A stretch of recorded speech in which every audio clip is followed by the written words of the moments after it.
Welcome to Infotech Lead Videos. Here we have a CIO on.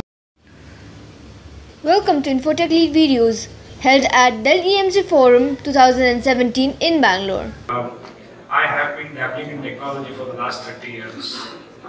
Have I seen a downsize in my career because of automation that has been carried out, or have I seen the organization advance because of automation that has got carried out? I would go for the second one. I have seen organizations advance.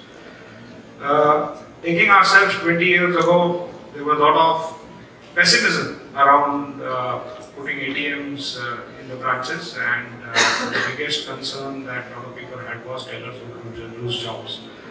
And experience states that the numbers have only grown, and people have been able to get better service out of the banks than what they used to get before. So, to cut the long story short, time has made us learn that robots are Iron Men for us and not Terminators. That's how we look at it. Thank you very much. So I'd like to invite Jay quick first. Okay, please. Yeah, thank you, Ashwin. I think you kind of complemented a lot of thoughts which I had in my mind. Yeah, very good. I think AI integration is here, and that's going to happen in a big way. It's going to benefit our society, our ecosystem altogether. That's for sure. I see no reason why any kind of panic in the system at this point in time. Because if you look back, we had many such revolutions in the past, right? Yeah, Mike. Sorry, can you hear me? Yeah. Okay. Right from the industrial revolution, we saw how the whole human industry was taken over by the machines. Almost 98% of the labor load was taken away by the machines. But the outcome of that was, almost the production got surplus. There was demand for the clothes. The pricing got dropped. And eventually actually helped the employment to kind of almost grow by almost 4x of what it was before. You look at a similar industry, you saw it in the case of automobile industry actually, when it came and took away all the horse cart related jobs. But eventually it opened up the automobile industry for a lot of job opportunities in the form of truck drivers, car drivers, and so on and so forth. Let's look at it from an India context perspective, when the whole IT revolution was actually happening in India. There was a lot of worry with the fact that people would lose jobs like about 20-25 years back. But look at it how we bounced back. Just about 7 years back, we are about 40 to 50 billion industry, and today we are about close to about 200 billion industry. I mean, we are the largest IT outsourcing hub in the world, with almost US spending close to about 67% for outsourcing money in India, which is amazing, right? Not only that industry, look at it, how it kind of impacted the education sector. I mean, today we produce more engineers than US and China put together. Of course, there's a different debate altogether. How many of them are employable? But then you still have the demographic dividend of being the youngest country in the world, right? I mean, so we should take advantage of that. So I would end up by saying the fact that I think there seems to be, they're doing a lot of personalization stuff, but I think it's human enough today we can only get personal. Thank you. Okay, great. Thank you very much.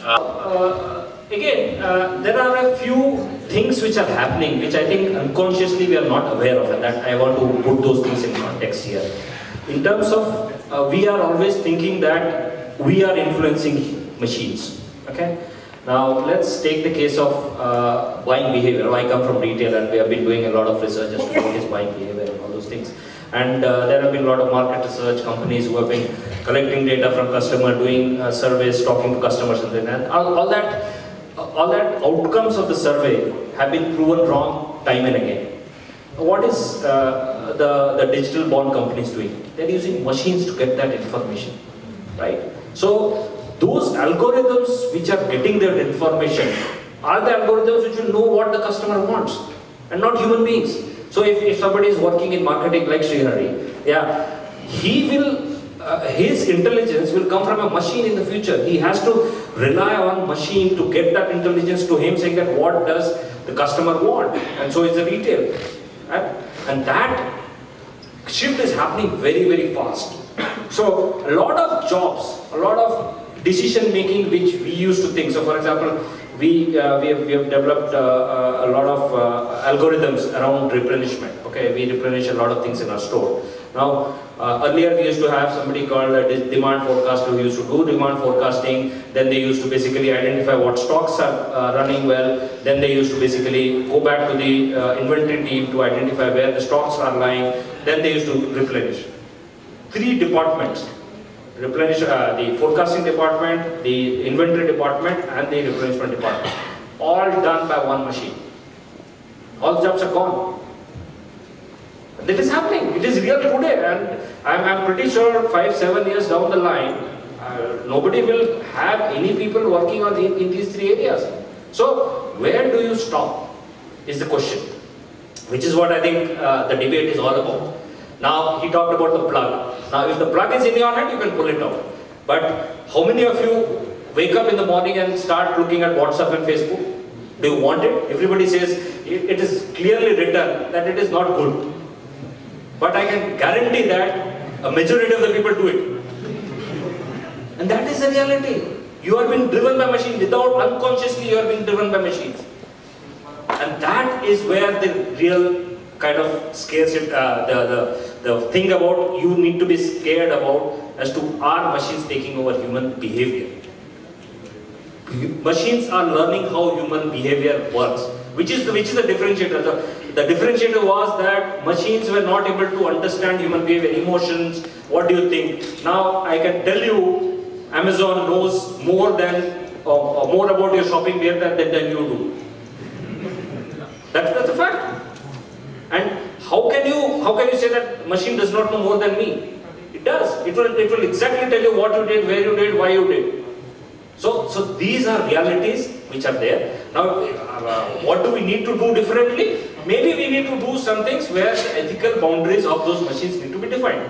I agree with that. We should do something. So, for example, there is this algorithm which somebody has built in the US, in which whether a criminal has to be awarded payroll has to be defined by a machine. Now, just imagine what is the extent of machines coming into our lives. Whether a criminal has to be given a parole or not is decided by machines. What is the probability of this identity or this individual to do the crime again is determined by the machine.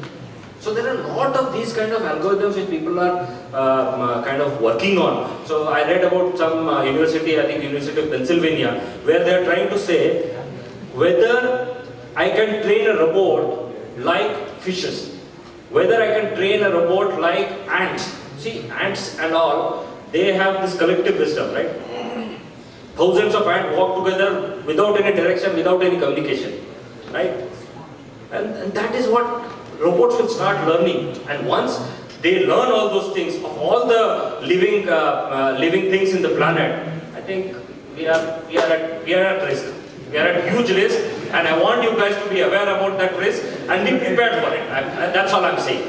Thank you. Thank you very much, Piyush. I'll just add a statement. So it's not about learning, it's about us forgetting. So when you start to rely on a machine does the task, you stop doing it because the task has been done for you. Over the number of years that in the future, if you look at, you would have forgotten how to do those tasks. So that's the whole bit of where machines will take over. Because you would have forgotten how to do it. I mean, imagine yourself in a situation, we used to drive manual cars, now we drive automatic cars. Try to take yourself back to manual, you'll feel so uncomfortable. So by nature, humans are lazy, and that's how they should be. They should let the robots do the work. It's about forgetting, nothing else.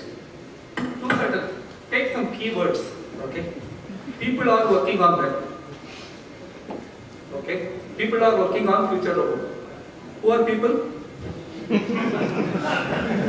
Okay? That's one thing.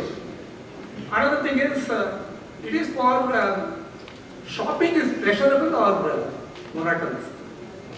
Depends on the rate of the month. We have enough budget. Okay. The shopping is pleasure. Okay, the pressure should not be taken up. Okay, it is only helping us.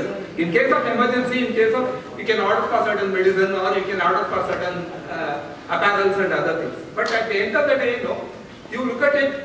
See, you should not do something pressure what it is meant for. That's why I gave the example of the receptionist is going to be a robo. Are you going to like it?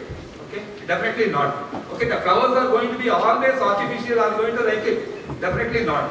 If instead of Tendulkar and Dhoni, if the machines are going to play, are you going to like it? Okay? That's what Yeah, what to look for?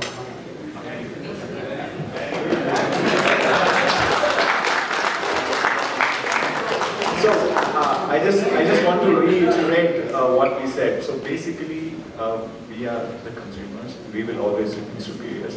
Whether a logic or an algorithm which is being built by us. And tomorrow, this logic may be built by the machine, but then we'll build something superior. That's what exactly he said. There are jobs which are not even invented, and that's the jobs which we will invent, not the robots. Coming to the retail industry, perfectly fine. We could have all these robots doing monotonous work, and we want them to do this monotonous work because we want to do something more superior, because we are superior, right? What we were doing is that a robot can't create a fashion. A fashion is created by a human being, and then a robot is only helping you disseminate these apparels out there, right? So always this is going to be the start. We started, and the robots enable it. That's all. Okay, terrific. I know it's been super lively. Also, are sensitive on time. But any comments? Please go ahead. Can we get her a mic, please?